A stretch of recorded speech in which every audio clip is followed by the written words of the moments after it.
She rises the way she always has.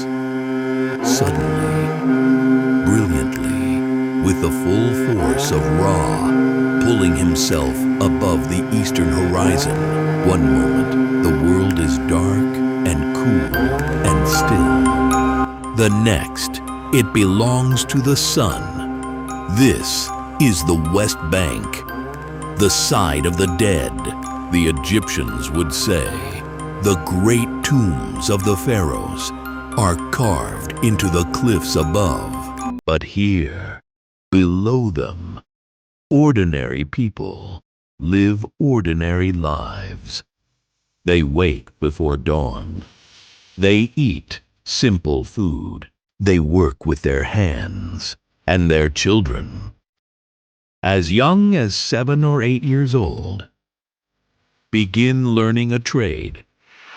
Today, we follow one such child. His name is Ka. He is 10 years old. He has never seen the sea. He has never entered a temple. He does not know how to read, but he knows the weight of wet clay in his hands.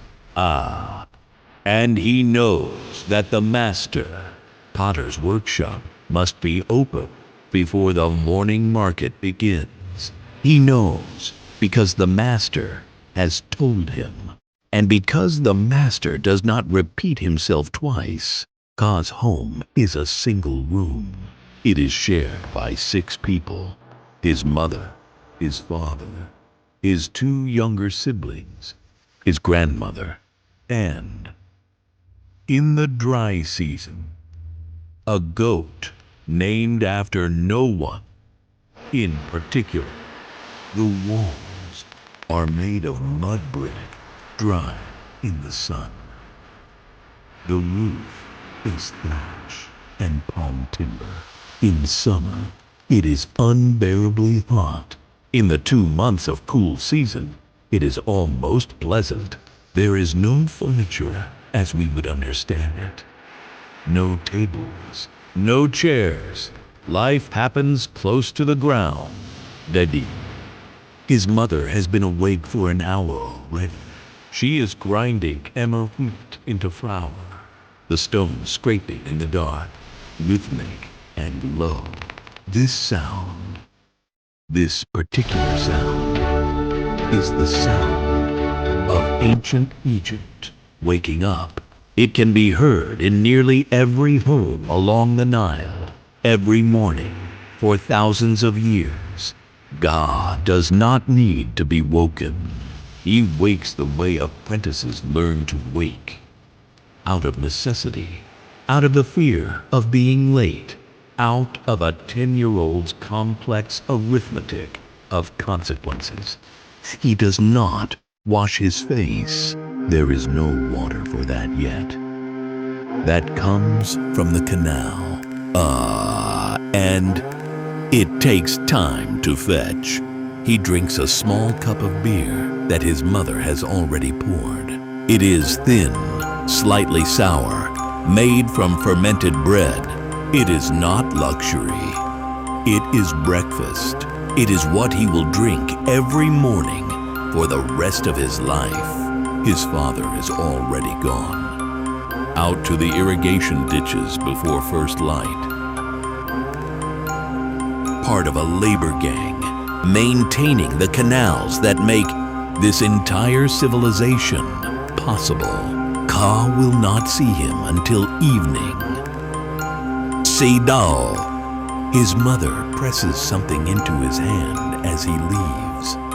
A small round loaf, still warm from the clay oven outside. It is dense and slightly gritty. The flour is never perfectly clean. Ka's teeth, like those of every Egyptian, will wear down faster than they should. But the bread is food, and food is everything. He tucks it into the fold of his kilt and steps outside. The walk to the potter's workshop takes Ka roughly 10 minutes. He has walked it every day for a year. He knows every stone in the path, every crack in every wall, every house where the dog barks, and every house where it doesn't. The village is small, perhaps 200 people. Everyone knows everyone else. Ka's apprenticeship was arranged by his father, who traded 3 months of canal labor to secure the placement. In a world without currency as we know it, everything is barter. Everything is obligation. Everything is relationship. So, pottery is a respected trade. A good potter supplies the village with its most essential objects: storage jars for grain and oil, cooking vessels, water jugs, offering bowls for the temple. To be apprenticed to a skilled potter is not a small thing. Ka's father reminds him of this regularly. Ka reminds himself of it now.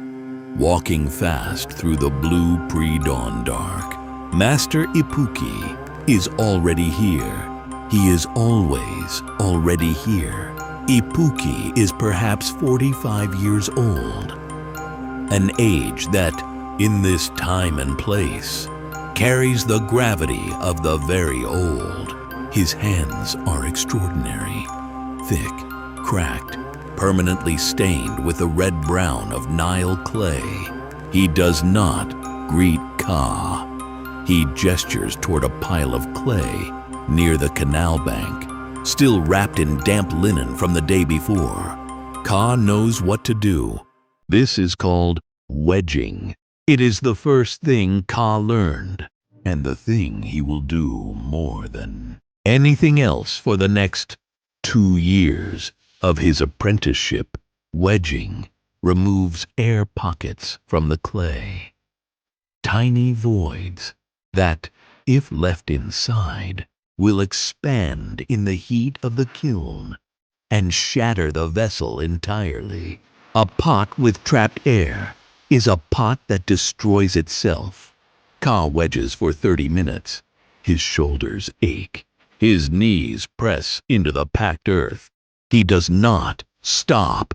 He has learned in a year that stopping is the thing you do not do in front of Master Ipuki.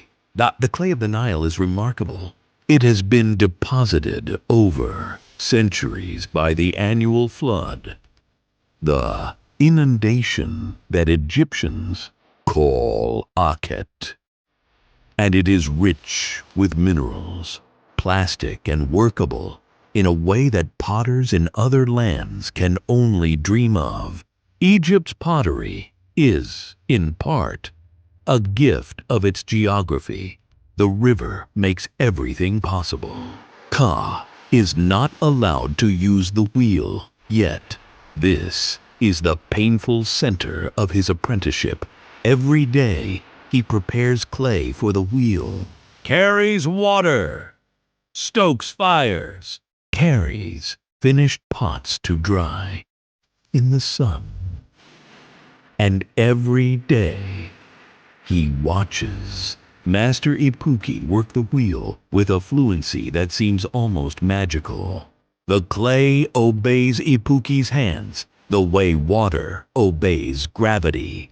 Ka has been told that he will not touch the wheel for another year, perhaps longer.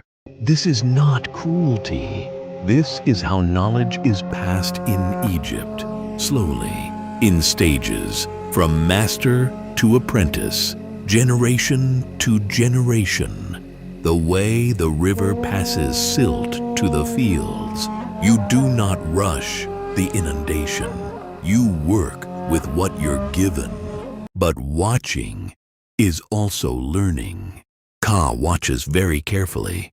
He watches how Ipuki's thumbs open the center of the clay, how his palms compress the walls, how a slight change in pressure changes the entire shape. He files it away, detail by detail, building a library of gesture and technique that lives in his body rather than his mind. He will be ready when the master says he is ready, not before. By mid-morning, the temperature has climbed sharply. There is no shade on the path between the canal and the workshop.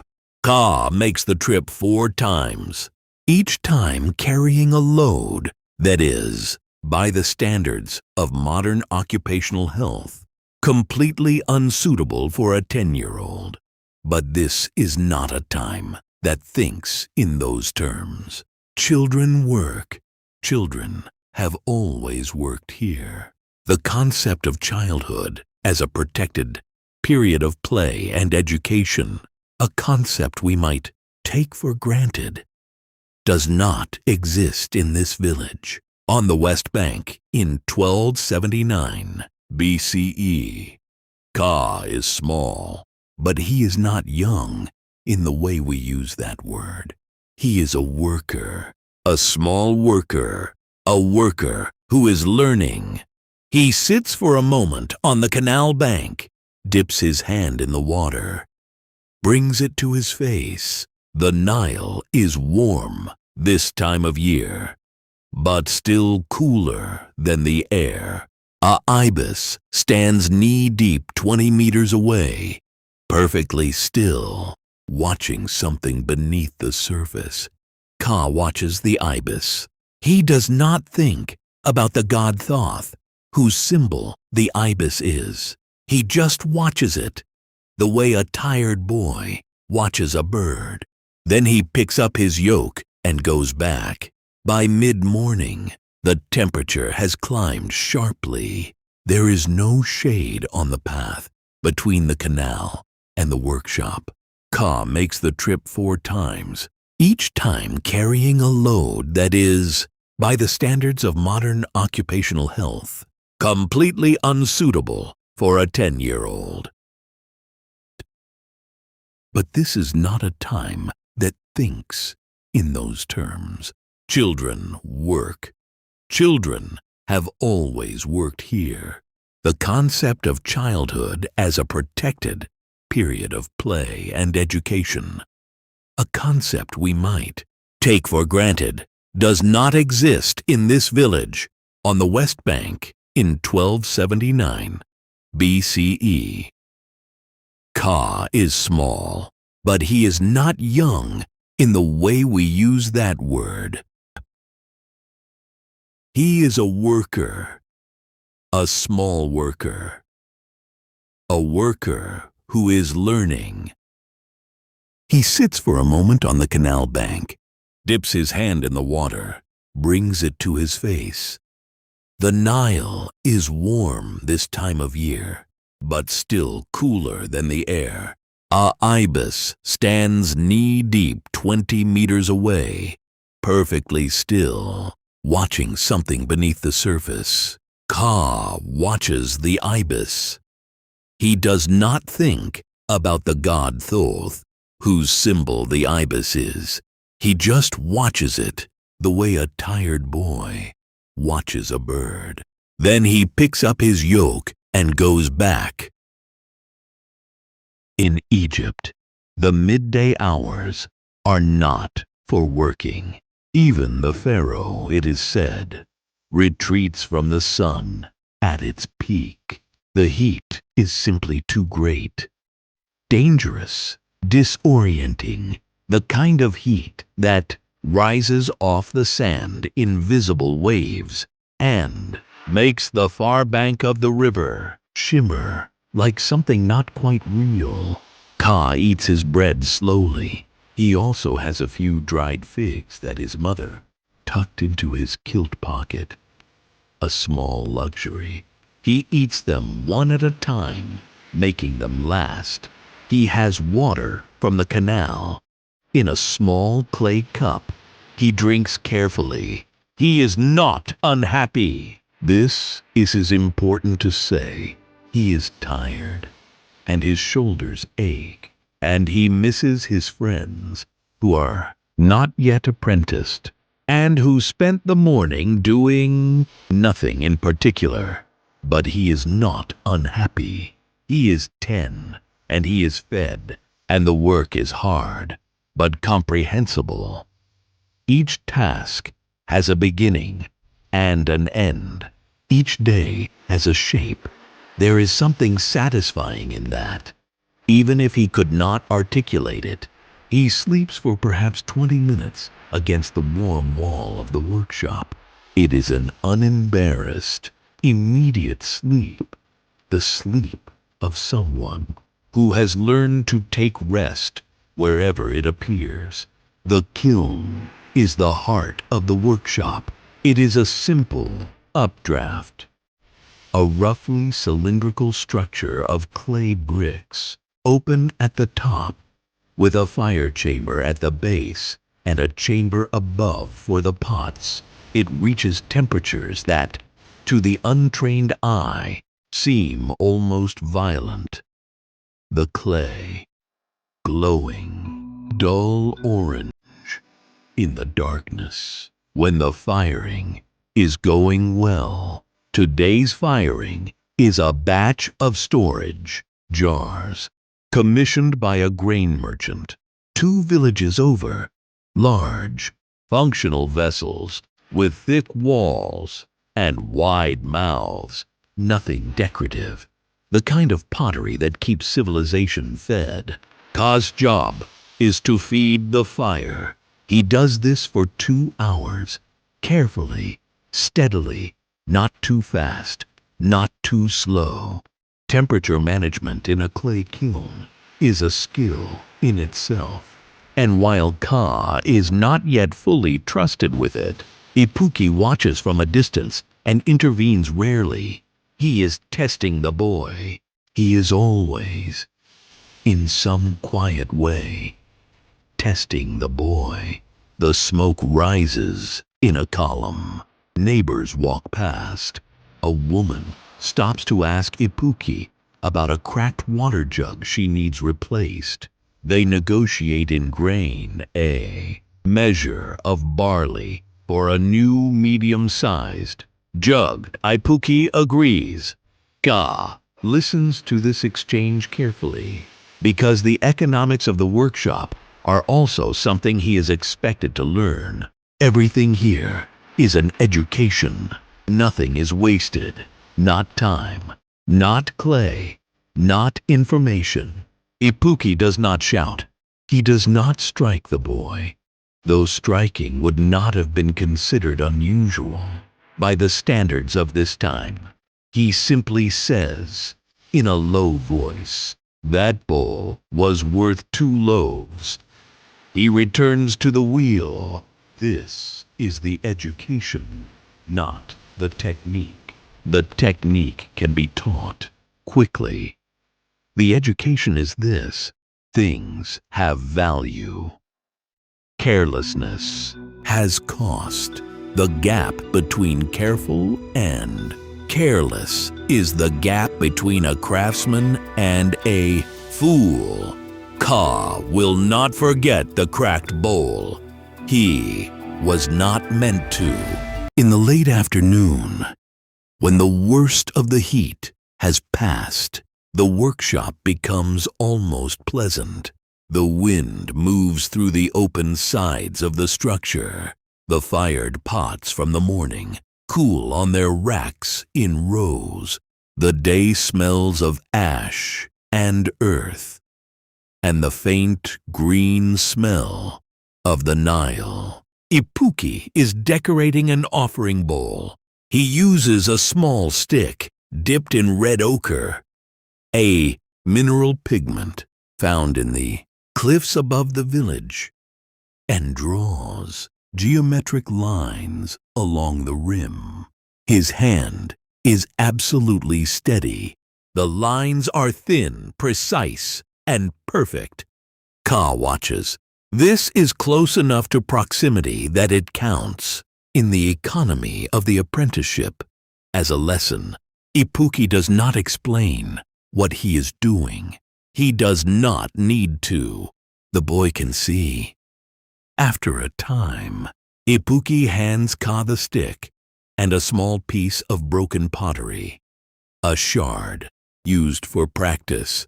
He says, "Make A straight line. Ka makes a line. It is not straight.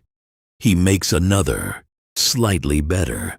He makes 40 lines on the shard, while Ipuki finishes the bowl. By the end, his lines are nearly straight. Not perfectly straight, but nearly. Ipuki takes the shard, looks at it. He sets it down without comment, but he does not throw it away. Egypt is most beautiful at this hour. Even those who have lived here all their lives, or perhaps especially those who have lived here all their lives, are not immune to it. The light on the river is something that the tomb painters tried over and over to capture in lapis and gold. They were not wrong to try. They were not quite right either. Some things only exist in real time. Ka does not think of it in these terms. He thinks it is hot, but less hot. He thinks, I am hungry. He thinks, I hope there is fish tonight. These are the thoughts of a 10-year-old at the end of a working day. They are not small thoughts. They are the thoughts that carry a person through. The evening meal is the main meal. It is lentil stew tonight, with flat bread and a small portion of dried fish, the fish Ka had hoped for. There are also onions, which are plentiful along the Nile, and garlic, which is used in everything. The food is simple, filling, and not unpleasant. Ka eats with his right hand, from the shared bowl. There are no individual plates. There are no utensils beyond the bread itself, which serves as a scoop. This is not poverty. Or rather, it is not only poverty. This is how most of humanity eats in this period. Individual plates are a luxury of the wealthy. Sharing from a common bowl is the default condition of civilization. Ka's father asks about the day. Ka reports. He fired the kiln. He carried water. He practiced lines. He does not mention the cracked bowl. His father does not ask about it. Perhaps he senses the shape of the silence. Perhaps he has his own silences from his own day at the canal. They leave each other's silences intact. He is not asleep yet. He is thinking about the cracked bowl, about the lines on the shard, about the way Ipuki's hands moved on the wheel this morning. That particular outward pressure from the thumbs that opens the center of the clay. He is rehearsing it in his mind. That gesture, the physics of it, the feel of it that he doesn't yet have in his hands, but is beginning to understand in a theoretical way. Tomorrow he will wake before the sun. He will drink thin beer. He will walk the same path through the same lanes to the same workshop. He will wedge clay and carry water and tend the fire and watch the master work. He will be closer by one day to understanding what he does not yet understand. This is the life of an apprentice. It is not remarkable. Not to Ka, not to anyone in this village. Thousands of children along this river are living nearly identical days. Apprentice scribes memorizing hieroglyphs by lamplight. Apprentice weavers learning to read the loom. Apprentice farmers following their fathers into the flooded fields. The great monuments of Egypt, the temples, the obelisks, the tombs carved into living rock, are built by men who were once boys, like Ka, learning in the dark, practicing lines on broken shards, falling asleep Mid-thought, Egypt will last in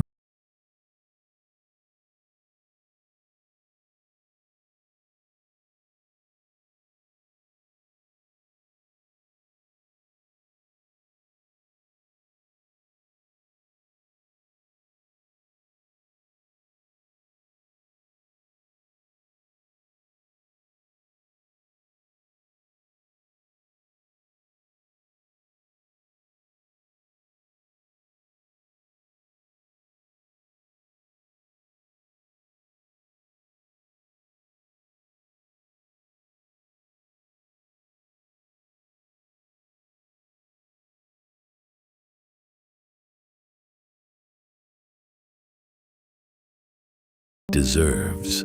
He has made lines on a shard of pottery that someone will one day, perhaps, consider worthy of note. His name will not appear in any inscription. His face will not appear in any tomb painting. No one will write his story down, not in his lifetime, and not for 3,000 years. And yet here he is, a boy in the dark, learning a trade, carrying water, watching a master's hands. The most common story in history, the one that is almost never told. He is asleep now. Tomorrow the sun will rise fast and brilliant over the eastern cliffs. The ibis will stand in the shallows. The wheel will turn. The clay will rise, and Ka will be there